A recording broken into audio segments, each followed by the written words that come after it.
1.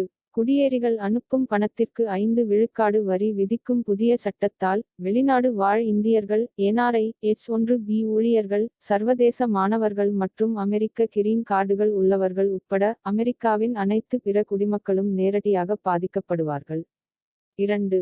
Maths healthcare institute limited தனது நிதியாண்டின் 4வது காலாண்டு வருவாய் அறிக்கையை வெளியிட்டது. அதன் லாபம் ரூ. 319 கோடியாக இருந்தது. இது நிதியாண்டின் இதே காலாண்டில் பதிவு செய்யப்பட்ட ரூ. 251 கோடியை விட 26.82% அதிகமாகும். இது செயல்பாடுகளிலிருந்து ரூ. 1909 கோடியாக வருவாய் ஈட்டியது. இது முந்தைய நிதியாண்டின் 4வது காலாண்டில் பதிவு செய்யப்பட்ட ரூ. 1422 கோடியிலிருந்து 34.21% வளர்ச்சியை பதிவு செய்தது. 3.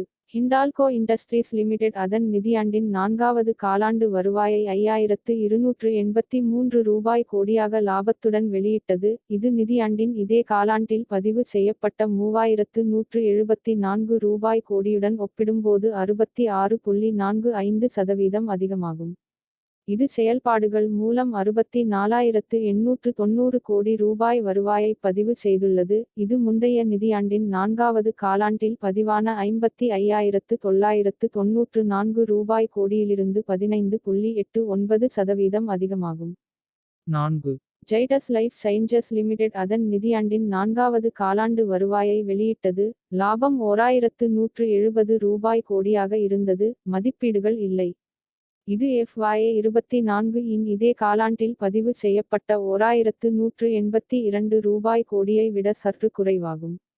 இது செயல்பாடுகள் மூலம் ரூ. 6527 கோடியாக வருவாய் ஈட்டியுள்ளது. இது முந்தைய நிதியாண்டின் 4வது காலாண்டில் பதிவான ரூ. 5533 கோடியிலிருந்து 17.96% அதிகமாகும். நிறுவனத்தின் EBITDA ரூ. 2126 கோடியாக உள்ளது. 5.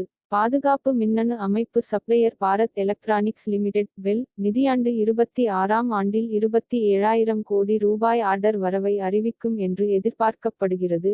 இதில் விரைவு எதிர்வினை மேற்பரப்பு வான் ஏவுகணை QRSAM அமைப்புக்கான மிகப்பெரிய ஆர்டரைத் தவிர்த்து நிறுவனம் அதன் வருவாய்க்கு பிந்தைய செய்தியாளர் சந்திப்பின் போது கூறியது.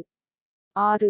நடந்து வரும் பதட்டங்களுக்கு மத்தியில் இந்தியா வங்காளதேச இறக்குமதிகளுக்கு புதிய துறைமுக கட்டுப்பாடுகளை விதித்துள்ளது. ஆண்டுதோறும் $770 மில்லியனுக்கும் அதிகமான மதிப்புள்ள பொருட்களை கட்டுப்படுத்துகிறது. இது வங்காளதேசத்திலிருந்து இந்தியாவின் மொத்த இறக்குமதியில் சுமார் 42 விழுக்காடு ஆகும். பொருளாதார சிக்கலான ஆய்வகத்தின் OEC தரவுகளின்படி 2023ஆம் ஆண்டில் இந்தியா வங்காளதேசத்திற்கு $11.30 பில்லியன் மதிப்புள்ள பொருட்களை ஏற்றுமதி செய்தது. அதே ஆண்டில் இந்தியா வங்காளதேசத்திலிருந்து $1.89 பில்லியன் மதிப்புள்ள பொருட்களை இறக்குமதி செய்தது. 7. இந்தியாவின் கச்சா எண்ணெய் இறக்குமதி மசோதா நிதியாண்டு 26ஆம் ஆண்டின் முதல் மாதத்தில் 17 விழுக்காடு குறைந்து முந்தைய ஆண்டின் $13 பில்லியனுடன் ஒப்பிடும்போது $10.80 பில்லியனை எட்டியது என்று அரசாங்கத்தின் பெட்ரோலிய திட்டமிடல் மற்றும் பகுப்பாய்வு பிரிவின் தரவுகள் தெரிவிக்கின்றன. 8. பெங்களூருவை தளமாகக் கொண்ட விண்வெளி ஸ்டார்ட் அப் நிறுவனமான கேலக்ஸி ஸ்பேஸ் இந்த ஆண்டு அக்டோபரில் தனது முதல் வணிக செயற்கைக்கோளை ஏவ உள்ளது. இந்த மல்டி சென்சார் செயற்கைக்கோள் அதன் தனியுரிம மல்டி சென்சார் செயற்கைக்கோள் இமேஜிங் தொழில்நுட்பத்தை பயன்படுத்தி மீன்வளர்ப்பு நீர்நிலைகளை நிகழ்நேரத்தில் கண்காணிக்கும். 9. டிவிஎஸ் மோட்டார் நிறுவனம் தனது புதிய மின்சார பயணிகள் முச்சக்கர வண்டியான டிவிஎஸ் கிங் EV மேக்ஸை தமிழ்நாட்டில் அறிமுகப்படுத்தியுள்ளது. இந்த வாகனம் ரூ.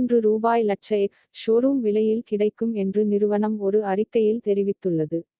10.